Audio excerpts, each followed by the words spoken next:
get my thing in there. Get my camera straightened up. I got one person already. Look at this go. What's up, Midwest?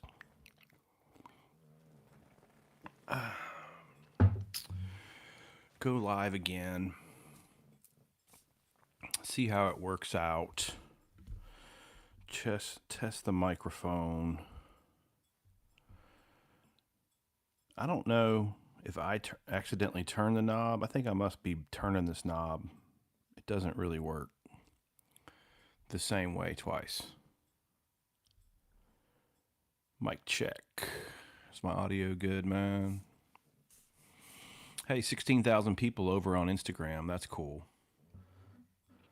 Coming up on 1,000 folks on here. Hey, what's up, second person? Wilson, what's going on, man?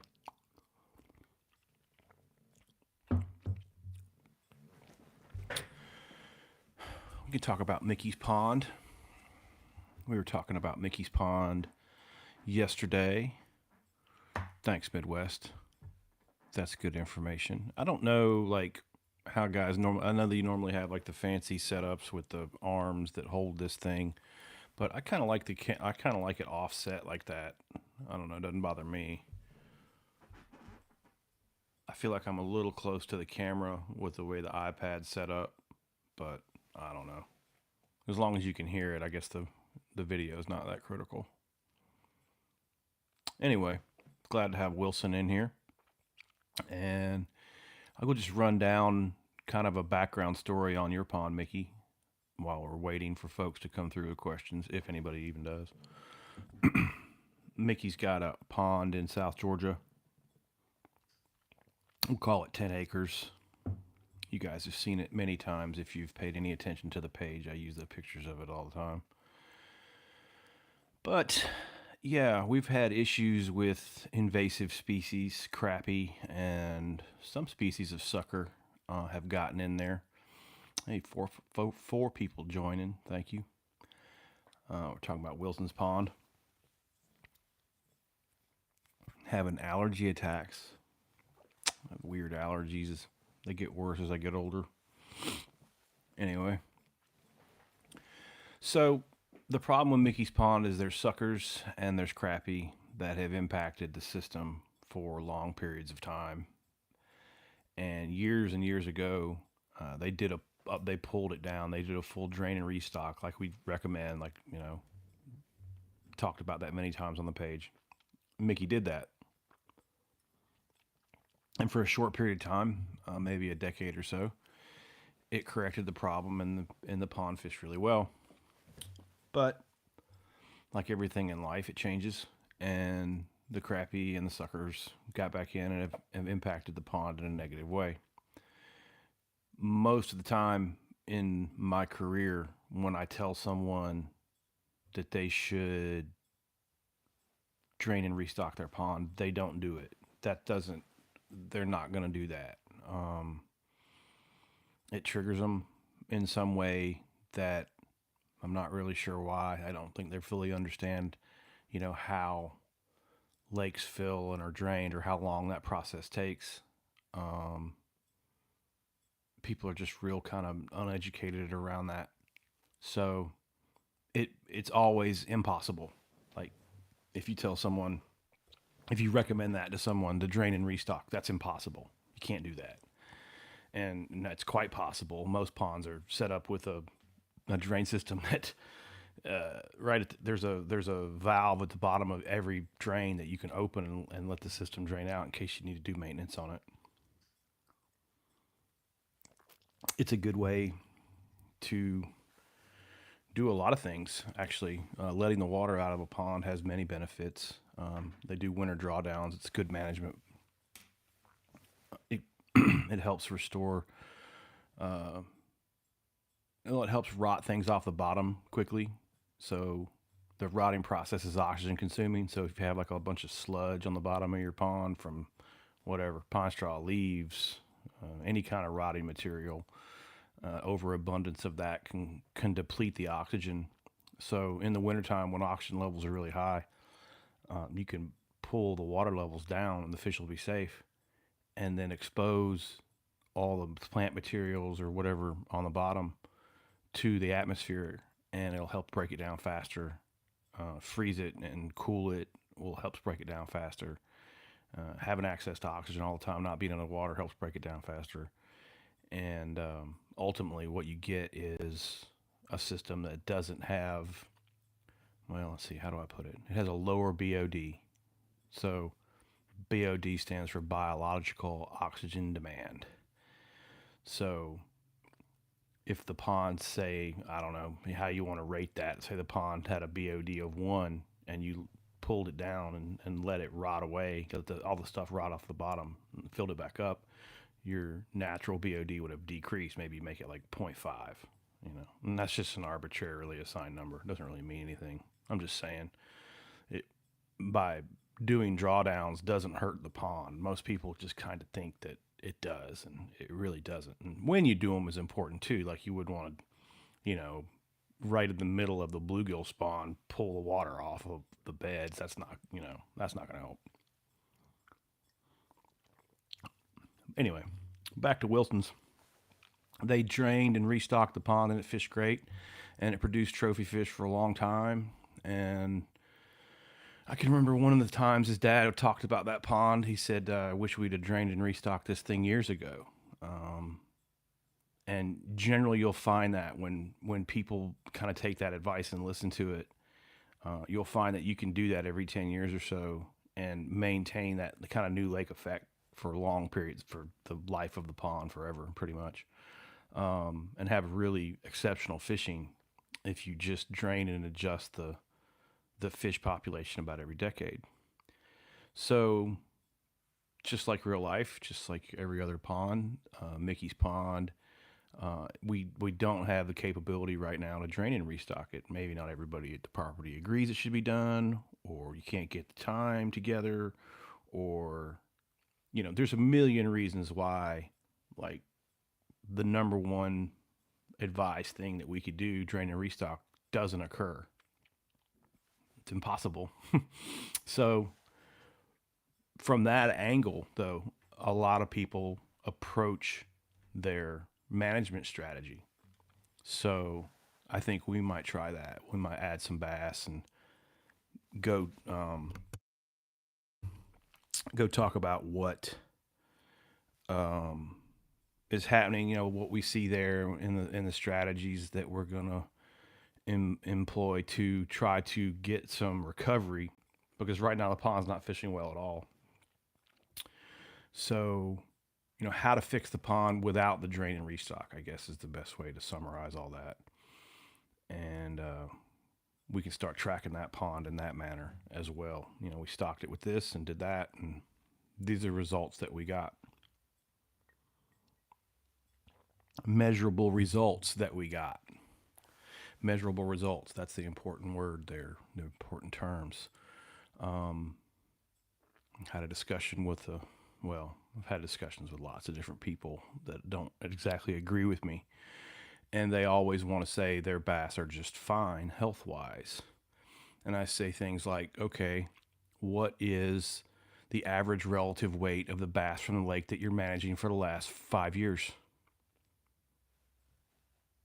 And we could maintain that level of quiet for a long, long time, because the answer to that question is they don't even know what relative weight means, much less how to calculate it to give it to me for the last 5 years. And the nice thing about relative weight is it's it's math. 2 + 2 is 4. So when you listen and kind of try to, I don't know, think like people who've studied this stuff, that's one way that we measure our fish population health. Right? There's other ways to do it too, but this is kind of the easiest way, and it's the way that I've used the most, I guess. It's my frame of reference. So I think it's important to learn that frame of reference, and it's a real easy frame of reference. We just use these little scales like this. I got them on stickers, and it comes down to like this right here: 24-inch bass, 8.1 pounds.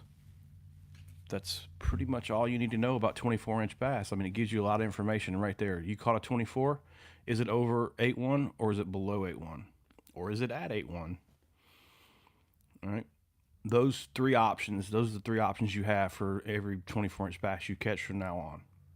Over, at, or below. And then that gives you information. So, maybe you don't catch too many 24-inch bass. Let's use Mickey's Pond as an example, since we started this conversation out about it, and we like using stuff in real world experience. The last time Mickey and I got on some fish at his pond was, I don't know, Wilson, what was it, about 3 years ago now? We really smacked them. We caught 60 or 70 fish that weekend. All of them were under standard weight.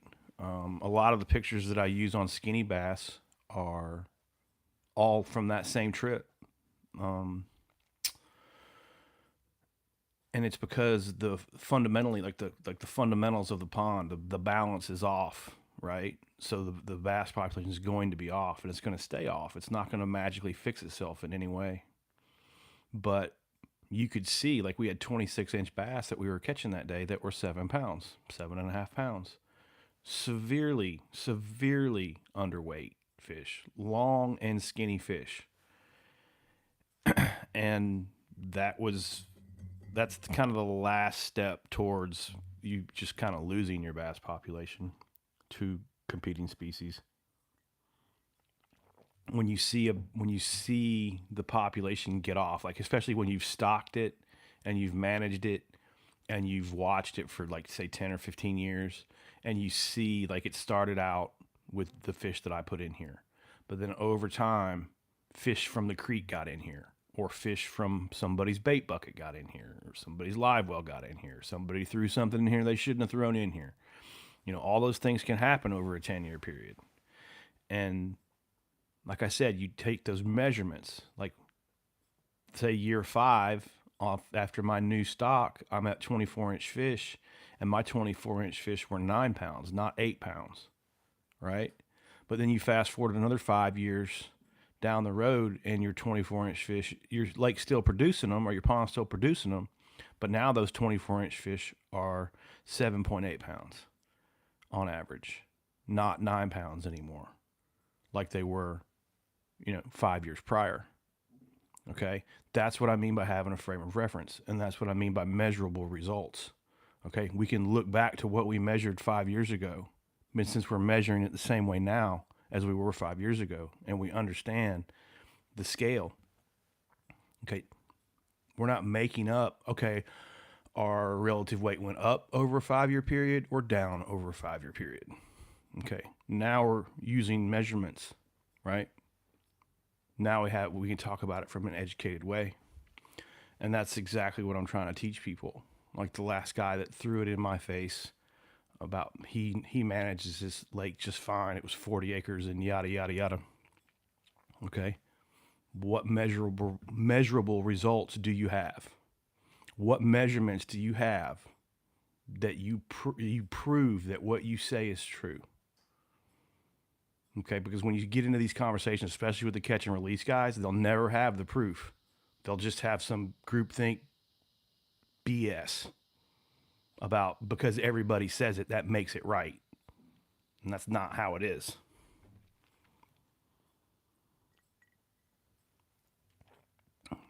So, like I said, here we try to use measurable proof.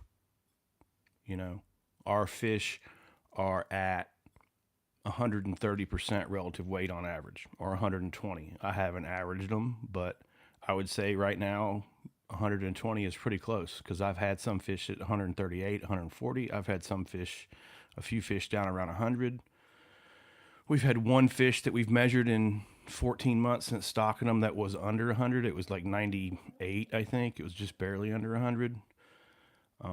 Being under 100% relative weight, which look at that, what that means. So say I measure, I'll go back to my 24-inch mark, right? And it comes to 8.1. That doesn't mean if it's under 100% that it's bad. It means 100% is a little higher than ideal in the relative weight world. Like if all my bass, if just hypothetically, if every single bass that I measured was like, say, 93, 92, 93% relative weight, I'm perfectly good with that. That's still in the acceptable range. You can be under 100. Once it gets to 100, though, it's kind of, I don't know. Using the term better than average is not the right way to describe that. I don't really know how to articulate that, but it's a goal weight. It's my goal weight. Let's put it that way. I want my bass to be, slightly better.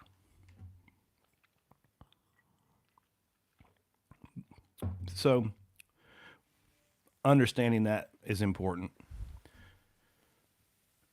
Getting getting compliments in from everywhere. Thank you, everyone. Thank you to the 4 people here watching this. I'm trying to get these numbers up on YouTube. Use YouTube a little bit more. I've been slacking in. I don't know. I feel like the audio needs to be like, it changes for some reason. I don't know why. I'm learning. I think that's right.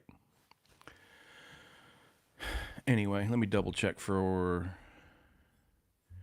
any messages.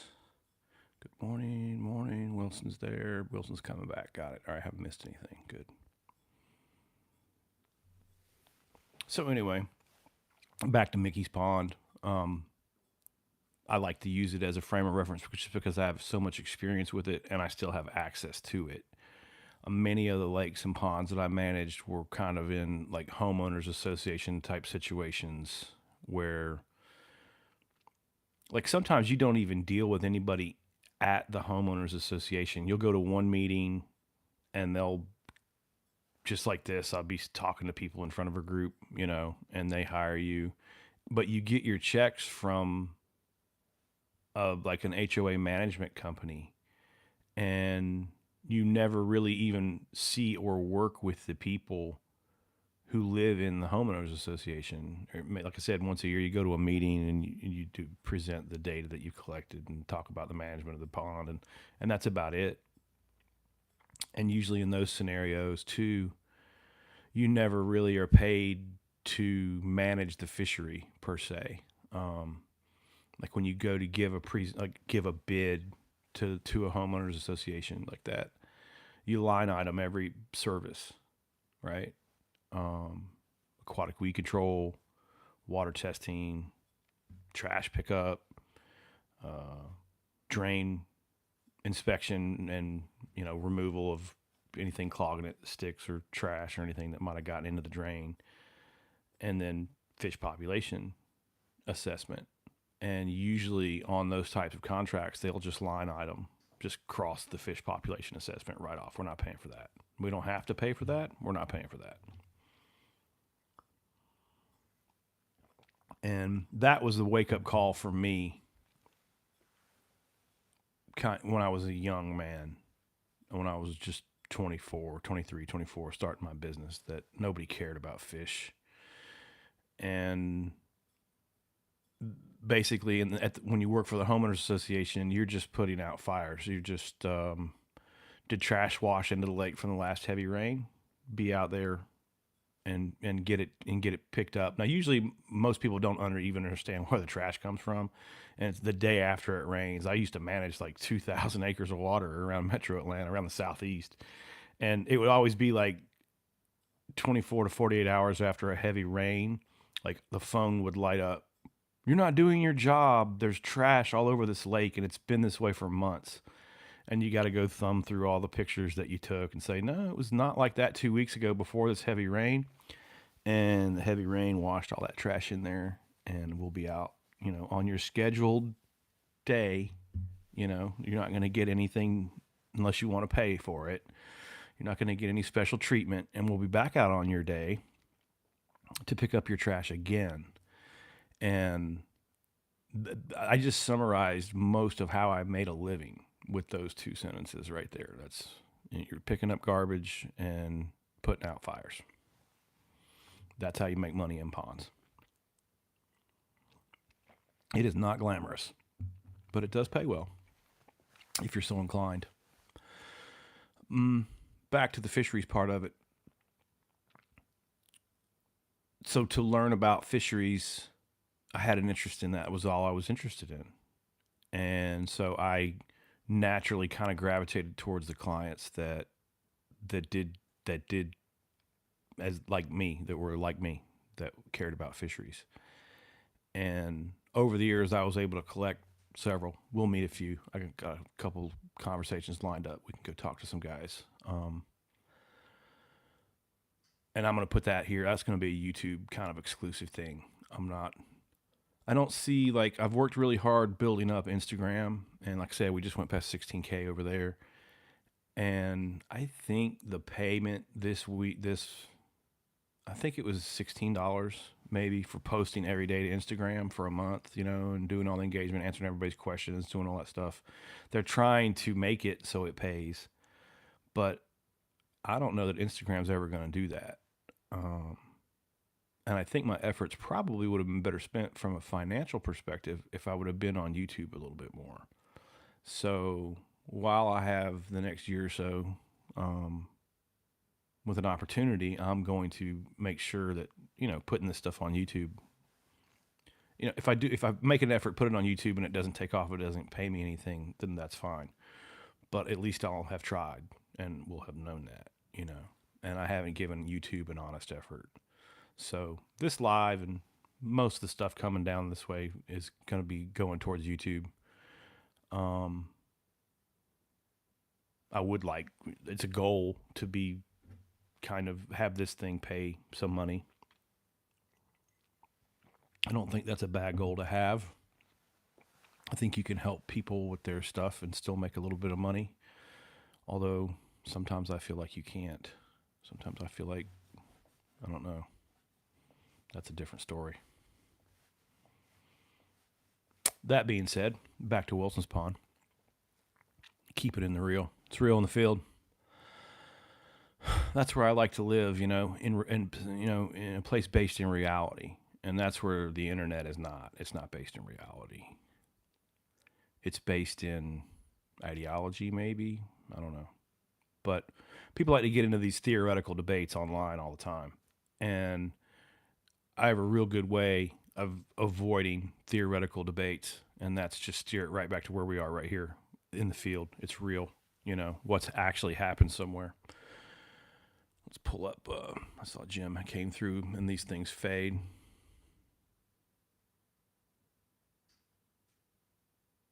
Oh, yeah, man. Thankless jobs. That's most of them, though. I've had plenty of work, and most jobs are thankless. Most jobs don't pay well, no matter how good you are at them. I don't. I live in a real world where I work for myself, and there was no job. I was the job. I still am in a way. This is very representative of self-employment. You're only going to get what you go and take. I definitely feel like I took those 16,000 followers off the internet. That wasn't given to me. That was taken in a figurative way of speaking. Nobody gives you anything. They're not going to give you anything.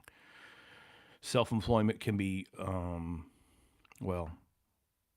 it can be cruel, because it can be cruel in a way that it'll teach you that no matter how hard, there's this groupthink thing where no matter how hard you work, you're going to be successful. That's not true. You can work very hard as a self-employed person and be rewarded, be rewarded in the other direction. And that's not a reward at all. That's a loss. Like where you get up and you work your tail off and you lose 10 grand. That's self-employment right there for me. I think self-employment, I've said it this many times. If you can't handle the swings, don't come to the playground. Self-employment is gambling. And you have to have kind of a gambler's mentality towards money. If you are a saver, self-employment's probably not for you. At least that's my experience with it. Cultivating sponsorships for YouTube content may be something to explore. Yeah. Make, let's see, I'm going back to it's fading out. I can't read it all. Make an obvious observation. Tournament anglers wear patches. Yeah. Yeah, I get that, Midwest.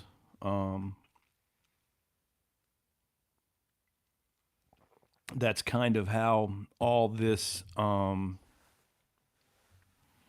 Midwest coming through with a little self-employment experiences from his perspective as a lawyer. He says it kicked his tail, and he went back to being a public defender. No shame in that, sir. Good on you for trying. You know what I'm saying? You should feel proud, and you should not feel. I would guarantee, like a lot of people, and I'm just speaking this from someone who's a self-employed person, right? Um, those people who talk that way, who tell you if you work so hard that you'll be successful, and that frame it. It's see that what the problem I have with that is it's framed in a way that the people who work so hard to get where they were, they got there. That was the only reason that they worked harder than everybody else, and that was the only reason that they got there. And that's not true. Right? You got lucky because when you're self-employed, you need some luck. All right. Being self-employed is like being a professional gambler. All right. You got to survive long enough in the poker tournament to catch some cards. Right. Everybody knows that. You got to catch a few hands. And that's what self-employment is. Right. You can work as hard as you want. It'll still kick your face in. Right. You got to be able to get back up and keep working on it.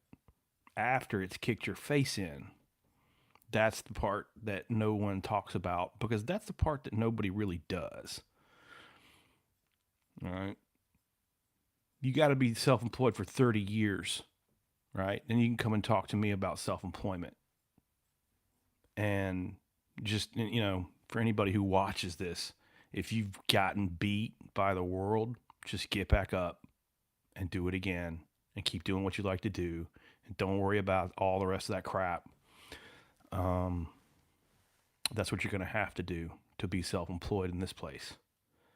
Nobody's going to care. Nobody's going to come help you or save you. If you express any kind of empathy or any kind of emotions towards that, especially don't go online and do that. Don't do that. No one's going to help you. That's just the way that it works. Got another one coming through. Let's see what we said.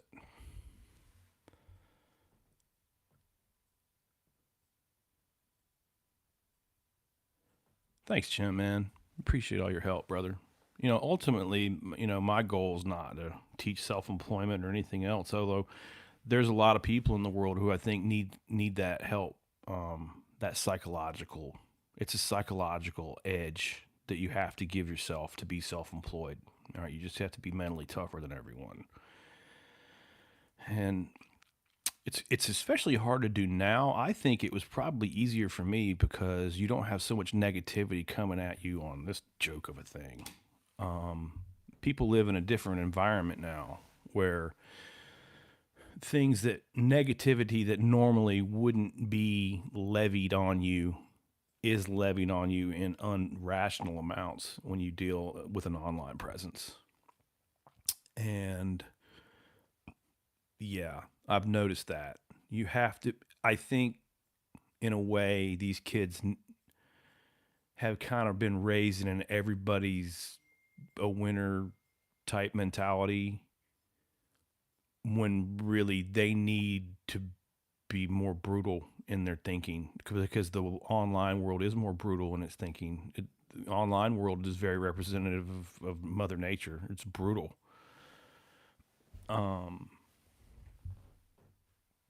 Jim's coming through. Let's see what he says. Oh yeah, guests on podcasts, Jim. Sure, man. I've been guests on a lot of podcasts. None of those pay. This is all very new.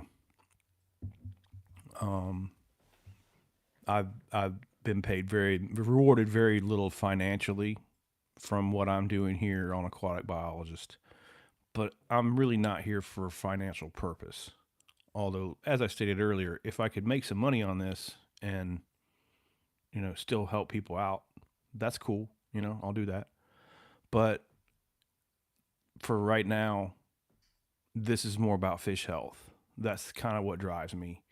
I just see people holding up bass that in situations where they could be managed properly, and because they don't understand fisheries management and don't understand what's possible, and they just kind of leave, like, I don't know, they're leaving it up like to Mother Nature, so to speak.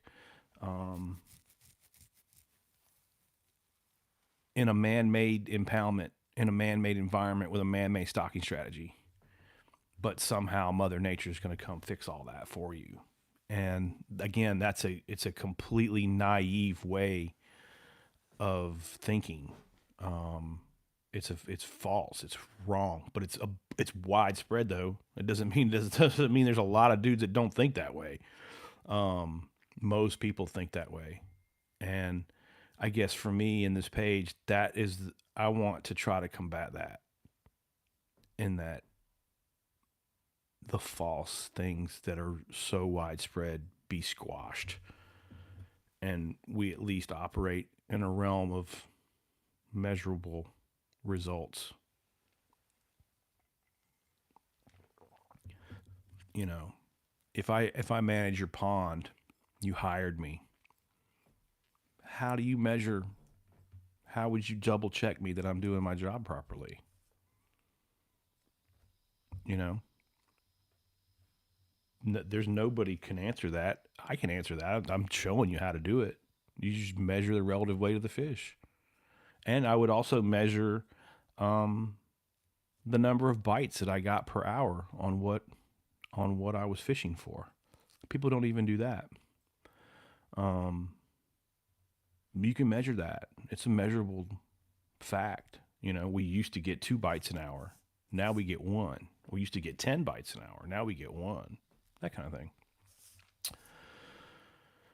I don't know. Fish like a scientist in a way.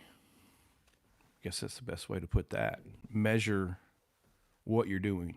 Actually write it down. What was the temperature that day? What was the barometric pressure that day? What was the cloud cover that day? What was the time of year that day? All those things matter. Everyone. Sometimes you have to use hindsight with that type of information. It's like you've written all that stuff down, you've tracked all that stuff, and then it's a year later or a week later or whatever later, and you think you see a pattern in it. And the same thing happens to me with patterns in the fish. When I start writing down the length of the fish and the weight of the fish, and then I start comparing them to these numbers, right? Just like we talked about earlier. All right, all my 24-inch fish, are they above or below 8.1? How many 24-inch fish did we sample from this lake? Were they above or below 8.1? If they're below 8.1, why? Can we form a hypothesis as to why our largest bass are lacking in forage? Because that's how I read that chart. There's no other reason a fish would be below 8 pounds. People are instantly going to go to the defense of the fish with the spawn, but we've kind of actually already disproven that. In a healthy fish population, the fish will start out above that number anyway. They'll bulk up for the spawn and they'll lose back down. But none of my fish in Sugar Hill Outdoors, like what we've said, one fish across this last spring is measured below 100% relative weight. All the rest have been above. Post, pre-spawn, during the spawn, the whole time, right? So this excuse that you hear online all the time that somehow the spawning stress is what's caused this thinness in the bass. Yeah, this is just guys making up word salad. That's all that is. They're just making up. They just want to hear themselves talk. They think it makes them sound smart. And it doesn't, because they don't understand what they're talking about. Kind of a pet peeve, really. I don't really. I mean, I can frame this in a different way. Midwest is coming through. Fishing is science, selection is hypothesis, casting is testing hypothesis. Yes, Midwest, you are right, sir. It's, well, I guess the point being here is when you can draw parallels across things like he's doing right there. Okay, there's a lawyer you need to get, Midwest. Okay, if you need a lawyer in your public defender guy, you want Midwest because he can draw parallels. He can go from his lawyer to his fishing and draw parallels between the two. Do you see that? Do you see how he did that? That is a sign of incredible intelligence. Okay. And guys who can do that are incredibly smart. And it doesn't matter if you have a law degree or you're a truck driver or a bulldozer driver or whatever your job may be, right? If you see a guy like that who can do what he just did and he can take something from his life experience, he can apply it into another conversation like that. You're dealing with somebody who's smart. And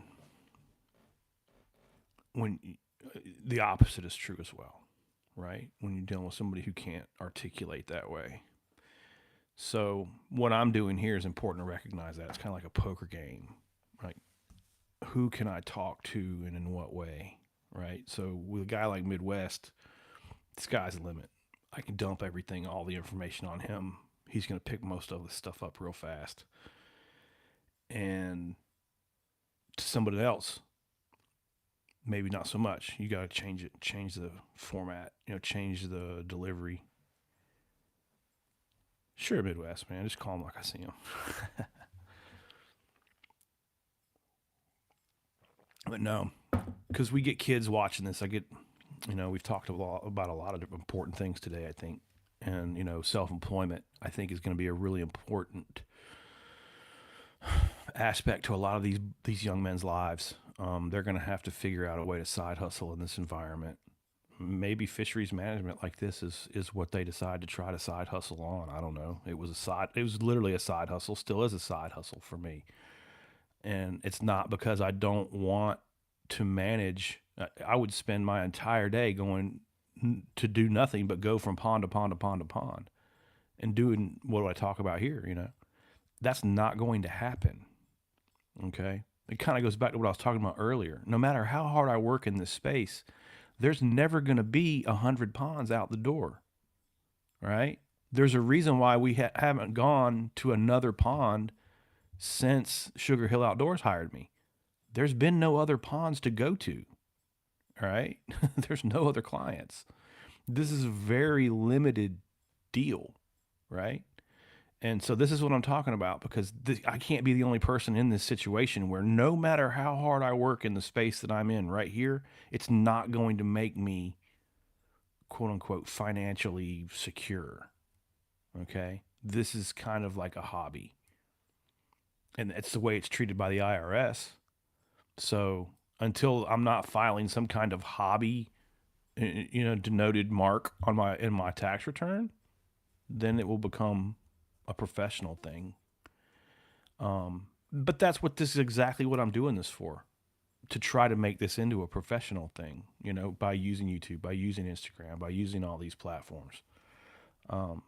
So I'm not complaining on my journey here or anything. I'm still working. That's all. Still just taking the information that I learned in school and applying it in a different way to make money in a different way and helping people along the way. And I know it's helping people because thousands of people have told me that it is. You guys are what drive me to keep doing it. All the positive engagement and reinforcements that I get keeps me going. And I appreciate it. Let me double check I'm starting to hear, I've been taking microphone tutorials on YouTube, learning about audio and stuff. All right, there's no other questions. I'm having allergies this morning. I took a Benadryl. I'm feeling pretty sleepy.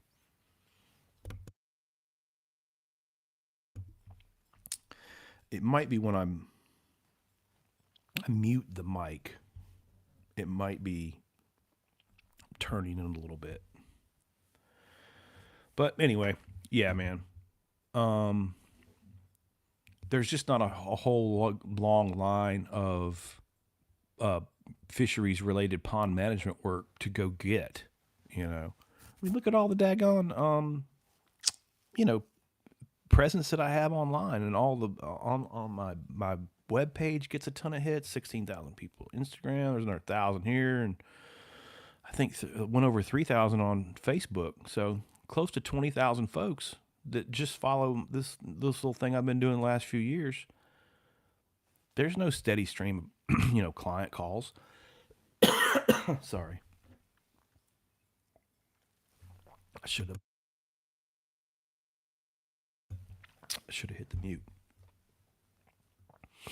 And that's what I was talking about though earlier.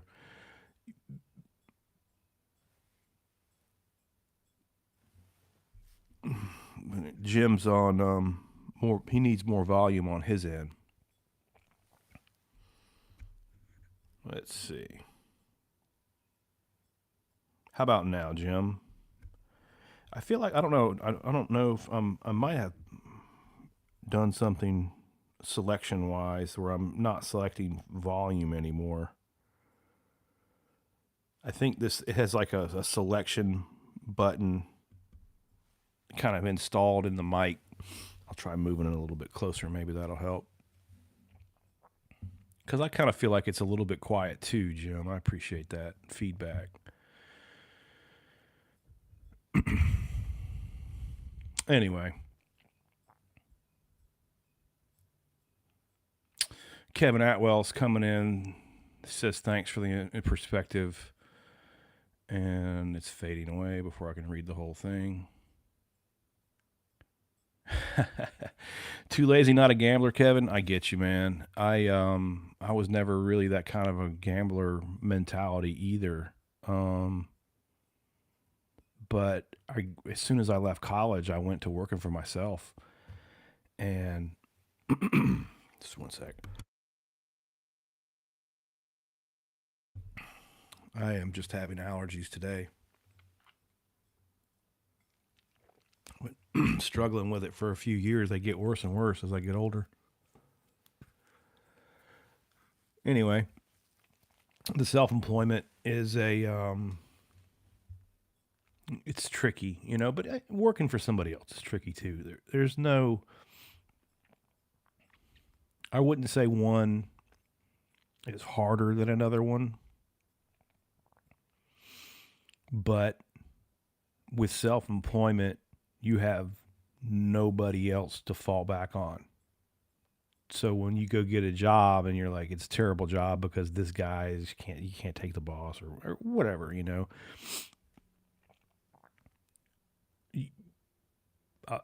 I noticed the cope, I guess is what I'm saying, when my friends who have never been self-employed, they have that cope for the job loss, right? Well, when you're self-employed and do work on your own and you lose jobs, that's on you. You failed. There's nobody else to blame. And generally, the people who are self-employed are working at something that they're deeply passionate about. You can have a job and not be deeply passionate about it. You know what I mean? You can show up for every job I've ever had, I'm not very deeply passionate about, but I managed to get there every day on time. You know what I'm saying? So it becomes a different thing when you're self-employed because you are deeply passionate about it.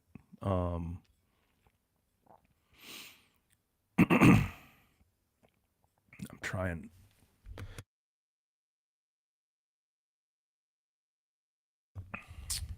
I'm trying to struggle through my sinuses draining is what I'm trying to do. So yeah, on that thought about being passionate about your job, you never switch it off. Like in your head, you're never off when you're self-employed and you care. You give a crap. It's never off, right? And to never take a day off. Imagine that. And it's kind of hard to until you kind of do it to yourself, and you don't even realize when you're self-employed, like I said, you're doing everything to yourself.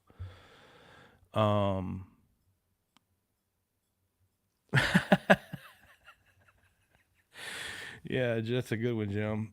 Jim says he's over the years of self-employment, it's led him to be a competent mechanic, accountant, tax advisor, and psychologist. Yeah, I'm familiar with these concepts, sir. Um, it's it is exactly that. It is exactly that. You have to function on a higher level than people around you, and I think for me, the hardest struggle for me, really wasn't that. It wasn't the fact that I had a higher amount of responsibility, because I chose that for myself anyway. It was watching somebody else with little to no responsibility. Let's just say their dad got them their position at work at their dad's company or something like that. You know what I mean? And then the financial benefits be just poured, and I mean poured over people who didn't actually really take the same road as you. You know, that one for me was, if you work hard and you get successful, that's great. I'm not that doesn't affect me. I pull for you. I wish you the best. But when you get it handed to you, and the problem with people who get stuff handed to them is you can't explain to them that they didn't work for it. So there's this level of delusion that goes along with the entitlement that I don't like. And I'm probably particularly sensitive about it because, again, because of the page, because of what this is, exactly what this is. You know, what did I say? There's plenty of social status. There's plenty of things here. What there's not here is plenty of clients. There's not plenty of cash. And people automatically assume that there is. It's interesting. It's interesting people's perception of things and how you make assumptions based on things being popular on the internet. I catch myself doing it. A lot of interesting psychological tricks. Jim was just saying psychology. There's a lot of psychology in all this stuff. What we're sitting here looking at right now is just an advanced form of a slot machine, really. A picture of myself on the screen. What better thing for me to look at?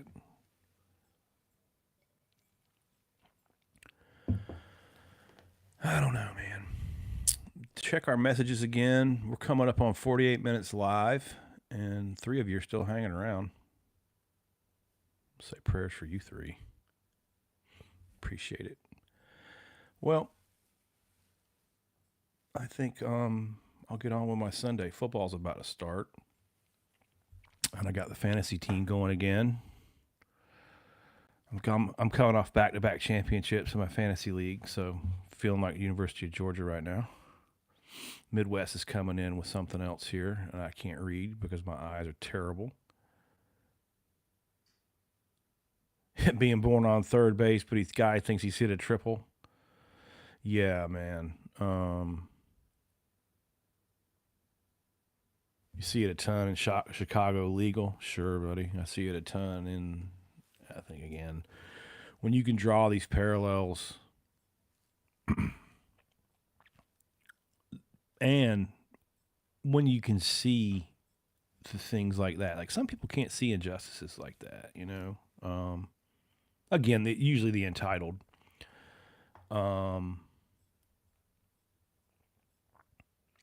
Oh, Kevin's going into college football talk. We could definitely talk about college football on here. I can go another hour about that, easy.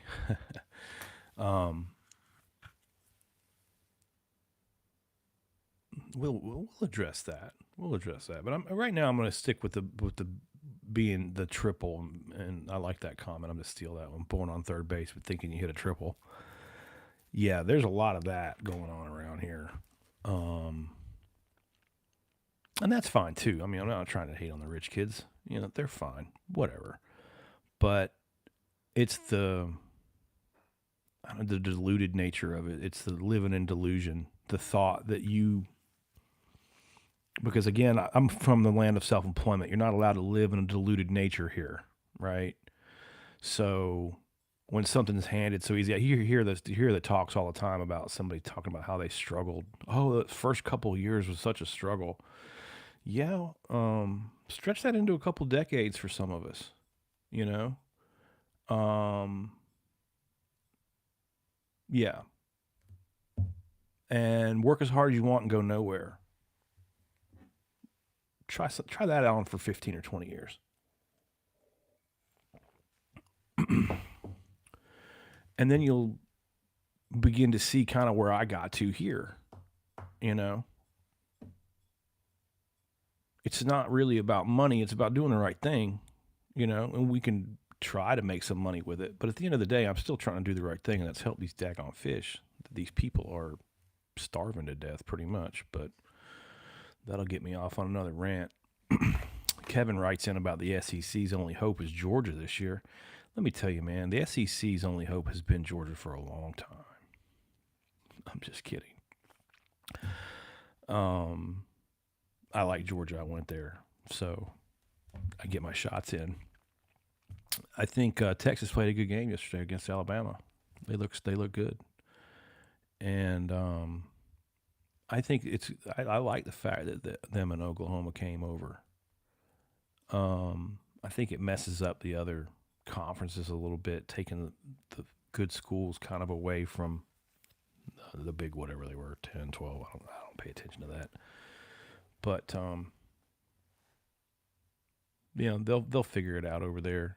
I think the SEC is going to be going forward kind of it. And I think with the NIL deals too, like you made it. I mean, I think I would rather see I would rather see the starting quarterback at Georgia get paid more money than the starting quarterback for the Atlanta Falcons. That's just me personally.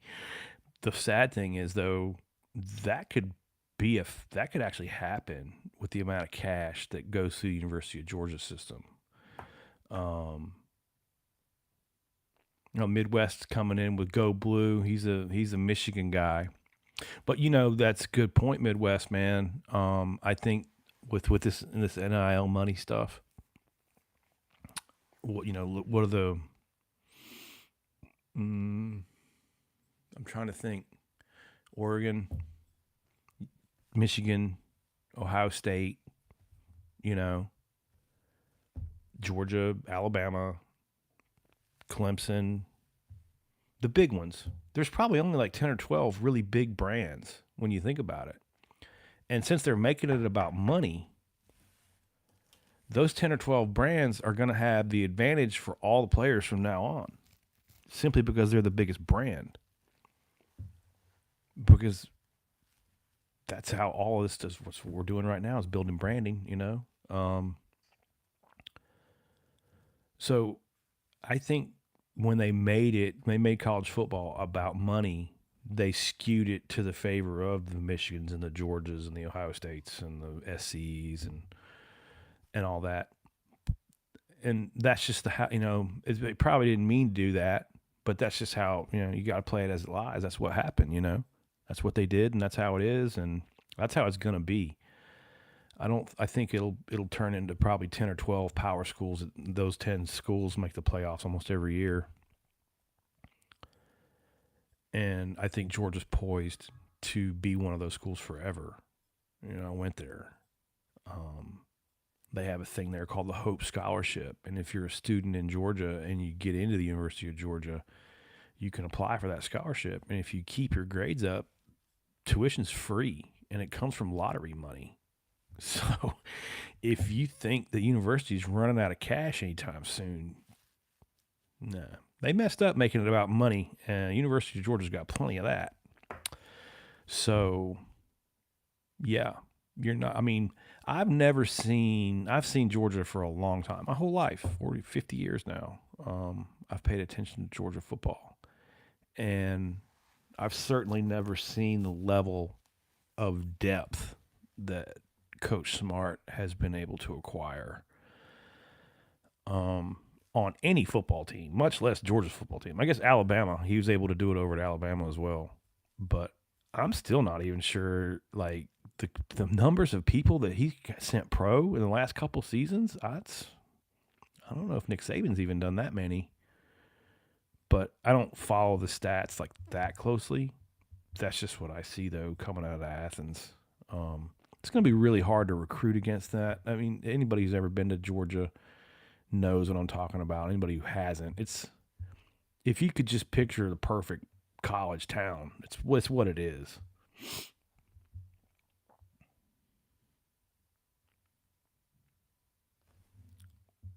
Jim's come through. He's a Boilermaker. What was that, Jim? Sorry, I didn't. He's in Indiana. Yeah, Boilermakers up there. Um, what is that? Purdue? Are they the Boilermakers? I'm going back. I think we played them once in a bowl game. I think it's Purdue. They had they had that guy who played for the Saints, the quarterback who played for the Saints all those years. What was his name? I can't think of anybody's name. Oh man, what was his name? He just retired. He was there for like ever. Georgia played against him. They barely won that game too.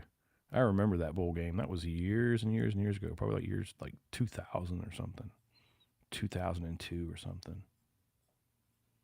I can't remember. Like I said, I'm not a huge yeah, Drew Brees.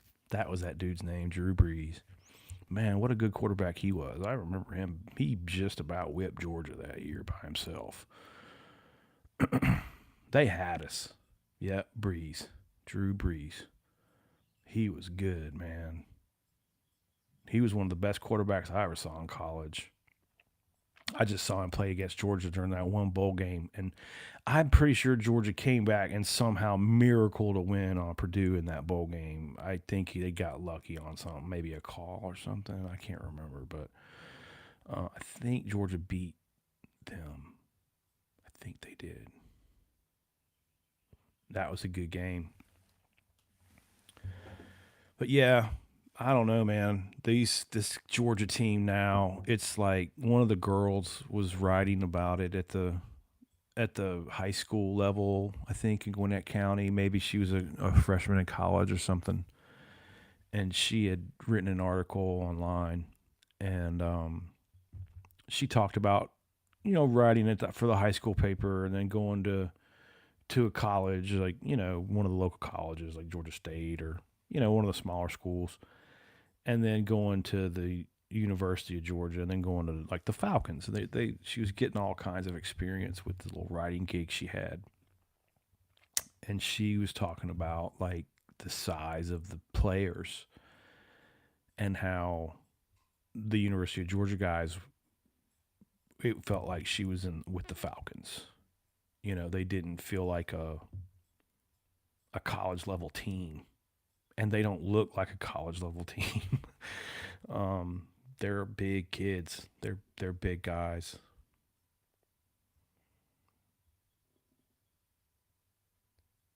Oh yeah, Orton. I know that dude. Like I said, I play a little bit of fantasy football, so I know some of the players from that, and I do follow Georgia pretty closely, but I'm not like a rabid, like know all the information kind of fan. Georgia's looked pretty good the past few games. They really haven't played anybody too strong yet, though. They were supposed to open with Oklahoma, I think, but that game got changed. They'll look good. I've been so happy about Georgia, man. They can do whatever they want. I don't care. They've been national champions for over 600 days in a row. They can. I hope they win again, but I'm perfectly happy if somebody else wins. They've done great. It's been a real pleasure to watch. Um, those boys have worked real hard. And what I like to see about Georgia too is even there's a lot of team camaraderie. And then those boys have to compete against each other really hard. But you just see them really rooting for each other in a different way, in a way that's unique to any team, you know. Um, and I don't know. I think that what Coach Smart has built there has that's where that shows the most to me. That's the difference that makes the difference for them is he's got them united.